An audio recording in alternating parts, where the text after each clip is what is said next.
Welcome back to My Flavor Map. I'm Charlie, and today we're exploring the fine line between culinary masterpiece and the science experiment gone wrong. We're making sauerkraut. Now, it's basically just cabbage with a PhD in sour. If you've ever only had that stuff in a can or little bags, it smells like a locker room. This stuff is from scratch and it rocks. We're making it in the RV kitchen where space is tight, but flavors are loud. Okay, step one, the Cleanliness Intervention. First rule of Fermentation Club, clean your gear. We're trying to invite good bacteria to the party, not weird mold from the back of the fridge. Wash your hands, wash your jars, rinse off all the soap. If you have sauerkraut that tastes like Dawn dish soap, that's on you. We want bubbles, not suds. Okay, step two, cabbage surgery. So you want to take the cabbage, you want to strip off all those ugly wilted outer leaves. Think of it as shedding the cabbage's winter coat. You want to core it, and slice it into thin ribbons. Now we want uniform slices so they all ferment at the same speed. We're looking for a elegant slaw, not a chunky doorstop.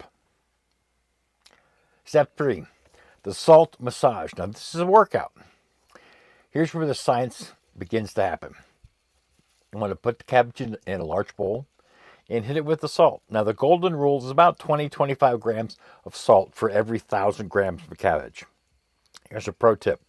Use a scale. Measuring salt by the tablespoon is like guessing what the weather's going to be here. It's going to eventually be wrong.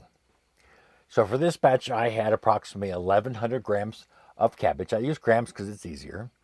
About 30 grams of salt and 1 teaspoon of caraway seeds. Now, get in there with your hands. Really massage it. Squeeze it like it owes you money. Do this for 10 minutes. I set a timer. It's a workout. It's therapeutic. And it's how we get the brine. So if you're not sweating a little, you're probably not doing it right. Now, this is where you're going to add the caraway seeds, okay, if you want that old world vibe. Step four, the great pack down.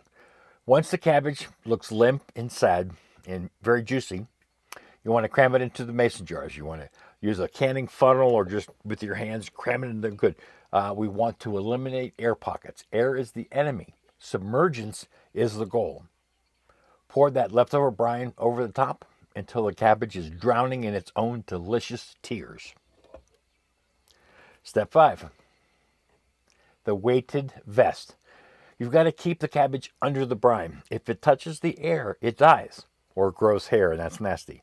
Use a glass weight or a smaller jelly jar or something to keep it pinned down. It's like a watery prison, but for flavor. Step six, the waiting game. So you want to cover it up. Now I'm using these, can you see them? These fancy vented lids because I'm a professional. No, I'm not. But cheesecloth works good too. As you're feeling rustic, use the cheesecloth. But put it in a cool space out of the sun. So the fermentation calendar, how long does it take? What's the deal? So day one, you're going to be like, is it doing anything? Yeah, it is. Day two or day three, it's alive. Bubbles. You're going to see bubbles. You get into day 4, 5, 6, 7. The funk arrives. Play that funk. Oh, sorry. Old song. You want to start tasting it about now. About day 6, day 7. Okay? Day 10, if it puckers your face right off, then it's done and move it to the fridge to stop the clock. Okay? It depends on how sour you like it. Now, how to store it and servings and so forth.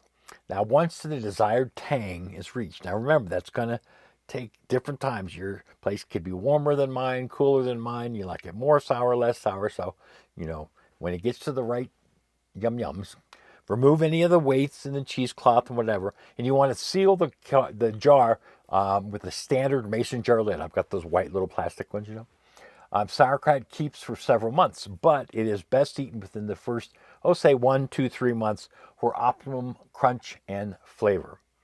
Now, some some more tips for the perfect sauerkraut. Use the right salt. Okay? Always use a non-iodized salt, such as kosher or sea salt. But you got to watch those labels, okay? Because if it has additives, it can inhibit the fermentation. Okay? Be sure to really do your research and really check the ingredients list, because even salts that say plain or natural can have additives.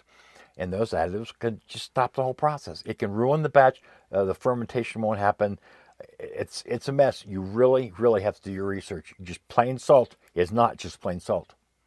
Now you can use different variations of cabbage. You can use green cabbage like I did.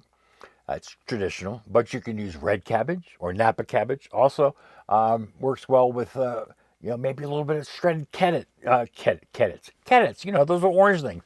The carrots. It's all kinds of unique flavors and colors. Okay, experiment with juniper berries. Add a little bit of those, some garlic or ginger or chili peppers. All kinds of unique twists. Okay, now the temperature you want it while you're while the what are we making? The cabbage is fermenting. About 65, 75 degrees. Room temperature for best results. Now, surface issues. If there's a white film forms on the surface, skim it off. It's usually just that harmless. It's called calm yeast. But if there's mold, you got to chuck it. It's bad. You don't want to use it ever. So there you have it. You just turned a $2 vegetable into a probiotic powerhouse.